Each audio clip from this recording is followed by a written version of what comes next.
Okay, you hear these two words thrown around all the time in our digital lives, cybersecurity and privacy. They sound kind of similar, right? And honestly, they get used like they mean the same thing, but they're not.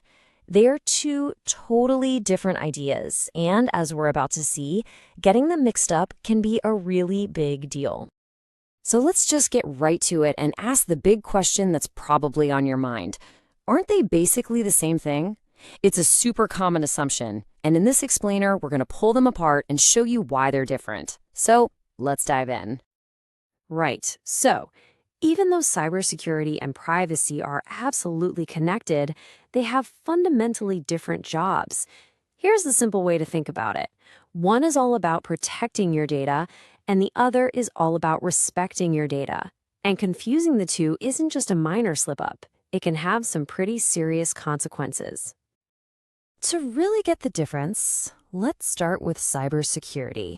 The best way to picture it is as a digital fortress, a giant castle with high walls and guards, all built for one reason: to shield your valuable data from threats on the outside.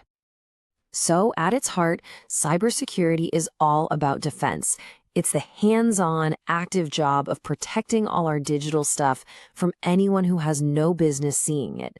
We're talking about stopping hackers from breaking in or preventing an accidental data leak. It's all about keeping things locked down. And just like any good fortress, it's got a whole toolkit to keep it safe. You've got firewalls, those are the high, strong walls. You've got encryption, which basically scrambles your data into a secret code that's unreadable to outsiders. And then things like access controls and multi-factor authentication, well, those are your guards and the super complex locks on all the doors. They all work together to keep intruders out.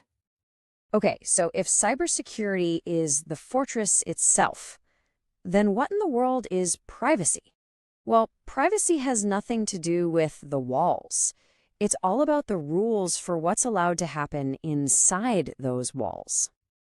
And this is where the focus completely shifts. See, privacy is about rights and responsibilities. It's the rulebook, the set of ethical guidelines and actual laws that tell an organization how it's allowed to collect, use, and manage your personal information. It covers the whole life cycle of your data. And this rulebook asks some really important questions. Things like, hey, did you actually get the user's consent for this? Are you only collecting the absolute minimum data you need? Are you only using it for the specific reason you told them you would? And maybe most importantly, does the user have the right to see their data or even ask you to delete it? These are the questions at the very heart of privacy. So what happens when you have a super strong fortress, but the rules inside are a total mess? Well, this brings us to a perfect real-world case study that shows exactly why strong security on its own is never enough. I'm sure you remember this one. The Facebook Cambridge Analytica scandal was a huge deal. It affected tens of millions of people and had massive political fallout. But to really understand the difference we're talking about, we have to look at what actually happened. And here is the absolute kicker.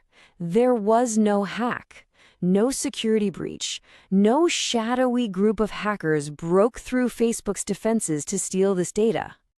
That's right, from a pure cybersecurity point of view, the system actually worked. The fortress walls were strong, the digital gates were locked, the data was technically protected from outside attackers.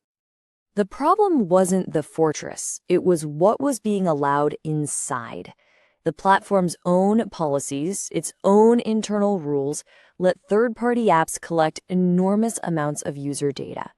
Not just from the users of the app, but from their friends too.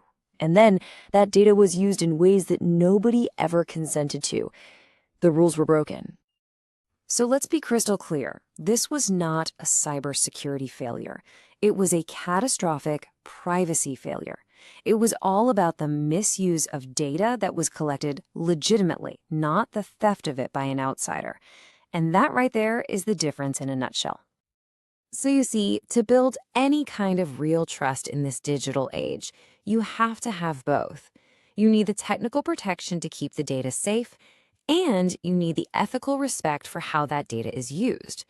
And in a lot of companies, this is actually handled by two totally different roles. So let me introduce you to the two guardians.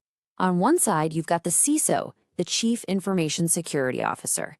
Their entire job is to build and defend the fortress. And on the other side, you have the DPO, the Data Protection Officer. Their job is to write and enforce the rule book for what happens inside that fortress. And you can see how different their mindsets are just by the questions they ask. The CISO wakes up every morning asking, is our data safe from an attack? Their world is about threats. The DPO, on the other hand, asks a completely different question. Are we even allowed to be doing this with people's data? Their world is about rights and ethics, and you absolutely need both. All right, we've talked about the fortress and the rulebook, the CISO, and the DPO. Now, let's pull this all together into one simple, really powerful idea that you can walk away with. Just think about that for a second. If you have a perfectly locked down system that collects and uses data without any rules, without any respect for the person, well, that's not protection, is it? That's just surveillance. The fortress is being used against the very people it's supposed to protect. And on the flip side, what good are a bunch of fair and ethical privacy rules if your fortress has no walls? All those rights and good intentions mean absolutely nothing if a hacker can just stroll in and grab everything. That's not privacy. That's just being completely exposed. And that brings us to the ultimate takeaway: real digital trust. It's not built on one or the other. It can only be built on both. It's the combination of strong technical protection plus deep ethical respect for personal data. That's it. That's the formula for trust. So as we finish up, I want to leave you with this one question to think about. Whether you're looking at the apps on your phone or the company you work for, it's not enough anymore to just ask if the walls are strong. You also have to ask, are the rules fair?